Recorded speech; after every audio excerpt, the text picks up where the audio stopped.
اللهم صل على سیدنا و مولانا محمد۔ آج ہم پڑھیں گے تختی نمبر 9 اور اس تختی کے اندر یہ بتایا جائے گا کہ ہجے کیسے کرتے ہیں، رواں کیسے پڑھتے ہیں، اسٹاپ کی صورت میں لفظ کیسے پڑھا جائے گا، اور اسی طرح کھڑا زبر، کھڑی زیر، الٹا پیش اس کو کتنا کھینچا جائے گا، چھوٹی مد آ جائے اس کو کتنا کھینچا جائے گا، بڑی مد آ جائے اس کو کتنا کھینچا جائے گا، ساری صورتحال اس تختی کے اندر بیان کی جائے گی۔ غور سے سنیے گا، انشاءاللہ بہت فائدہ ہوگا۔ تو شروع کرتے ہیں۔ بسم اللہ الرحمن الرحیم۔ حمزہ کھڑا زبر آ، میم زبر ما، آما، نون زبر نا، آمنا، وقفاً آمن۔ وقف کی صورت میں نون کی زبر کو ظاہر نہیں کریں گے، آمن۔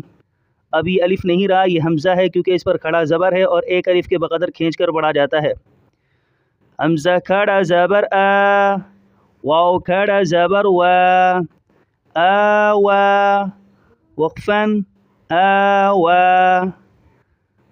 وقف کی صورت میں بھی ایسے ہی پڑھا جائے گا اور ہجے کی صورت میں بھی ایسے ہی پڑھا جائے گا، آوا، وقفاً آوا۔ یا کو چھوڑ دیں گے، اس کو نہیں پڑھیں گے۔ حمزہ کھڑا زبر آ، نون زیر نی، آنی، یا زبر یا، آنیہ، تا دو زیر تین، آنیتین، وقفاً آنیہ۔ وقف کی صورت میں یہ گول جو تا ہے اینڈ میں، اس کو ہم ہا کر دیں گے، ٹھیک ہے۔ ہجے کی صورت میں یہ تا پڑھی جا رہی تھی، آنیتین، وقفاً آنیہ، ٹھیک ہے۔ اور ایک الف کے بقدر کھڑے زبر کو کھینچیں گے۔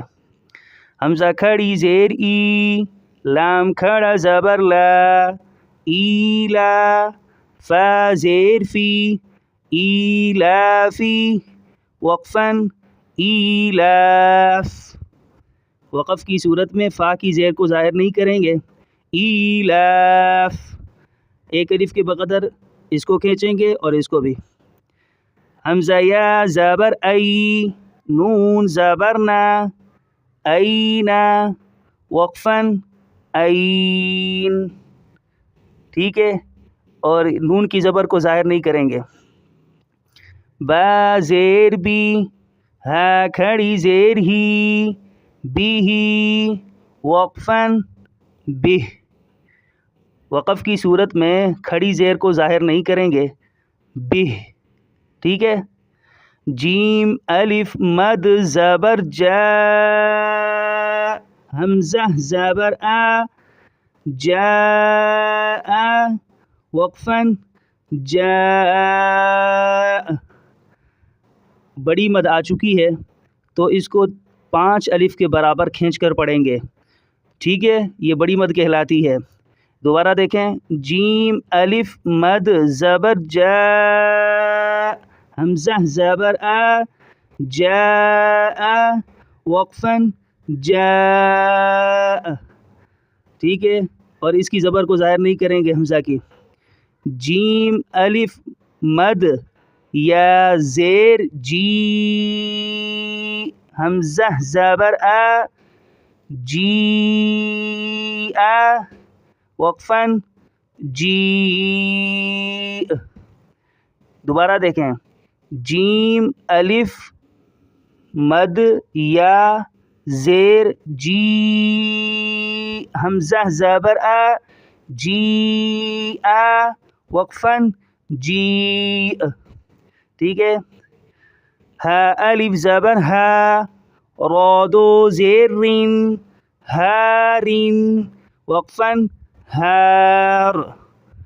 را پر جب زیر آ جائے یا 2 زیریں آ جائیں تو را کو باریک پڑھا جائے گا، ہار۔ نون الف زبر نا، را دو زبر رن، نارن، وقفاً نارا۔ 2 زبریں جب اینڈ میں آ جائیں تو اس کو وقف کی صورت میں الف پڑھا جاتا ہے، ٹھیک ہے، یہ الف ویسے ہجا کی صورت میں نہیں پڑھا جائے گا، لیکن جب وقف کریں گے تو الف کو پڑھا جائے گا۔ پہلے تھا نارن وقفاً، نارو موٹا بھی کریں گے۔ ٹھیک ہے، آج کا سبق یہ 2 لائنیں ہیں، اچھے انداز میں یاد کیجئے گا۔ اللہ جل شانہ جلدی سے آپ کو قرآن شریف سمجھنے والا بنائے۔ السلام علیکم۔